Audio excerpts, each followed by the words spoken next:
根据俄罗斯媒体援引美国华盛顿邮报消息称，五角大楼消息人士表示，美国正在讨论向美墨边境派遣数千名军人，同时还将部署多辆斯特赖克装甲车，以此来加强边境安全措施。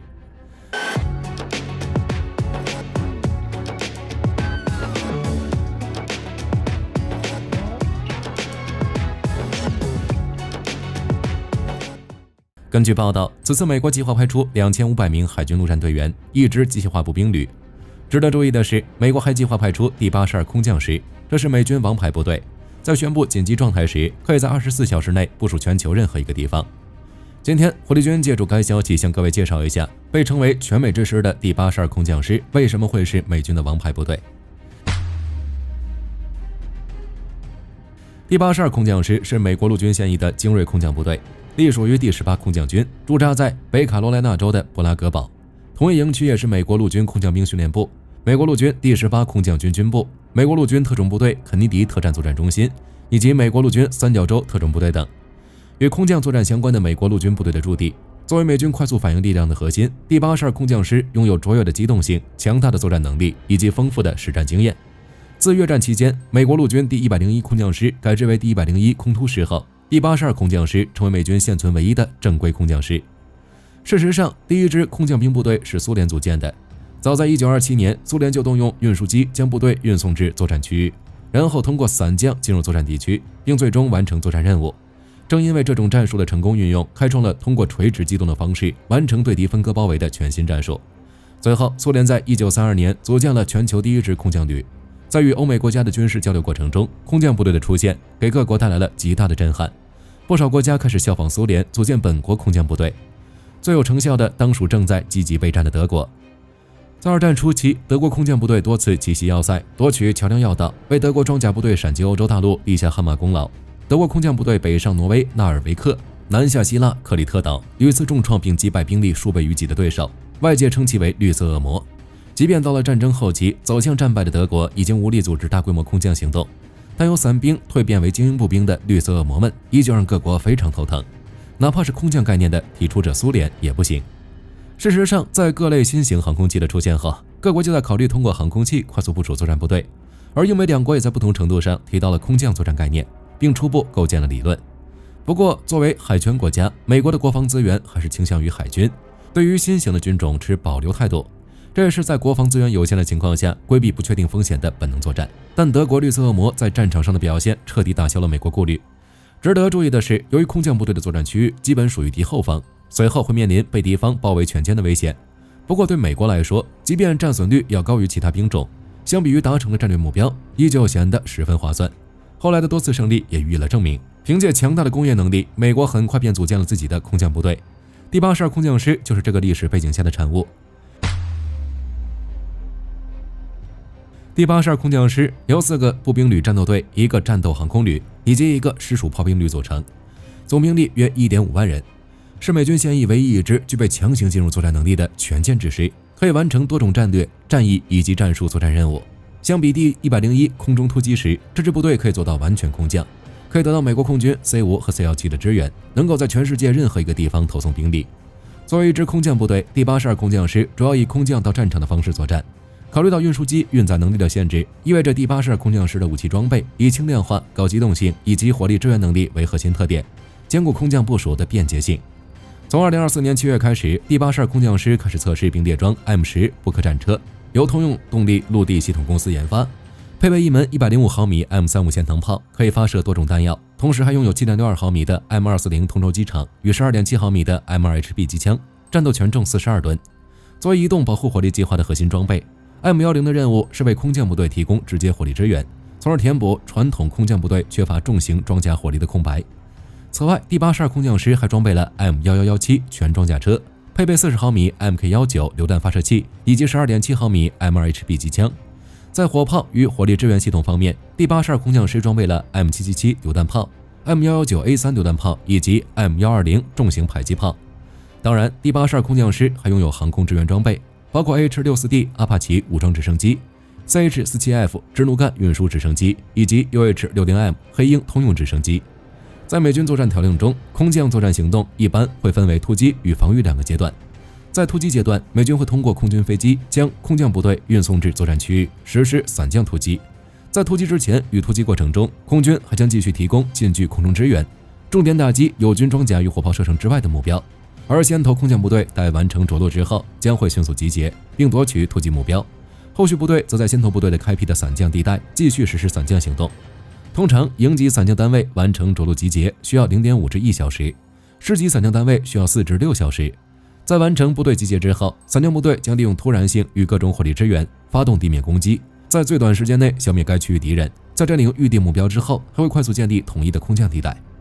第82空降师前身是美军第82步兵师，组建于一战期间。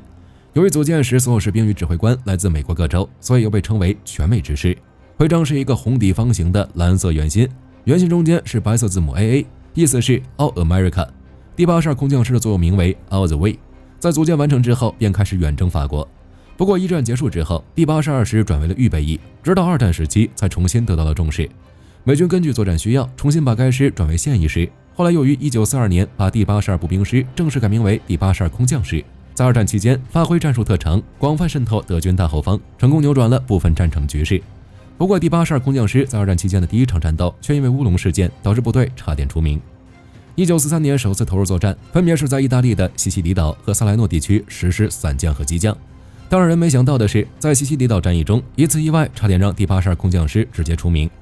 1943年7月，盟军决定在西西里岛实施大规模2栖登陆行动，以求重新踏入欧洲对纳粹德军实施打击。为了配合这次登陆，盟军指挥部决定在西西里岛同时实施空降作战。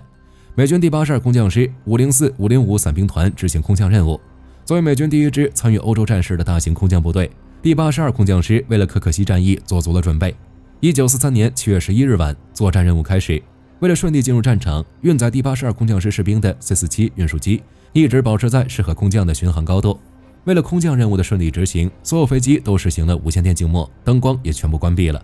这样可以避免运输机暴露在德国防空力量面前。这样的想法虽然看起来非常美好，但是却差点让空降部队全军覆没。当时的西西里岛已经被盟军舰队包围，而运输机想要抵达西西里岛，就必须从盟军舰队上空飞过。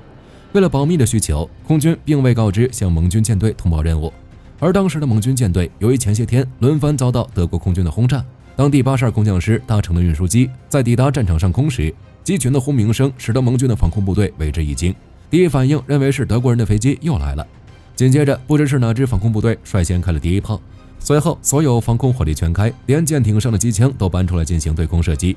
最终导致数架 C-47被击中。在这种情况下，第82空降师只能冒险提前空降，很多人根本未能及时抵达预定集结地点。最终，只有少数运输机在穿越火网之后成功抵达预定着陆目标，而其他的运输机要么过早的将伞兵投入到了错误地区，要么就是根本没能让伞兵跳伞，就带着他们一同坠入海中。而这一次的误击，最终导致第82空降师上千人的死亡。作战计划也被迫取消。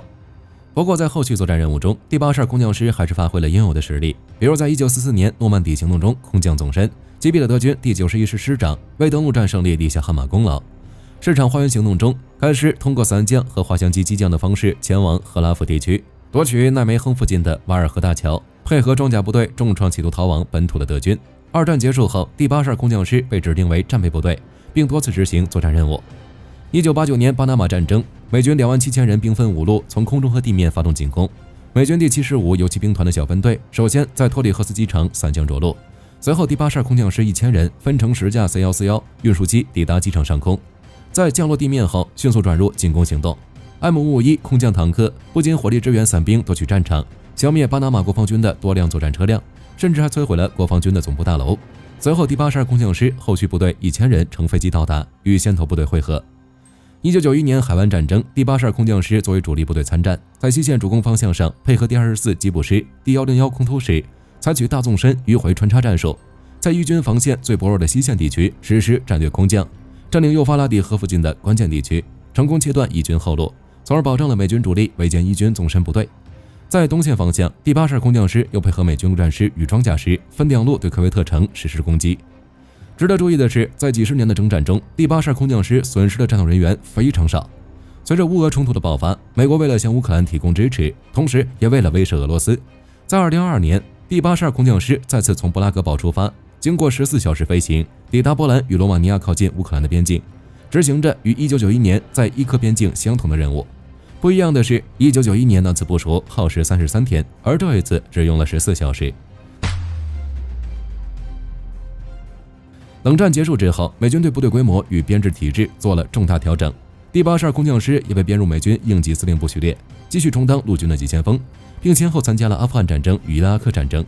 时至今日，第82空降师因战略机动能力强，一直在美国本土担任战略预备队，是美军中央总部下辖的陆军快速反应师之一，可向全球许多地区实施快速部署。纵观这支部队的发展历史，不难看出，与一般作战部队相比，第82空降师所展现出的实力要强得多。除了得益于科学有序的编制，还离不开别具一格的军事训练。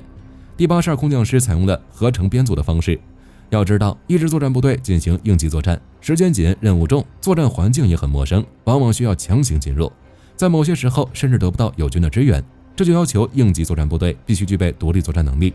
为了解决这个问题，第82空降师采用了合成编组的方式。目前拥有3个空降兵旅、1个航空旅、1个野战炮兵旅、1个师支援司令部、3个前方支援营等多个作战单位，各种类型的作战单位都有，从而具备较强的独立作战能力。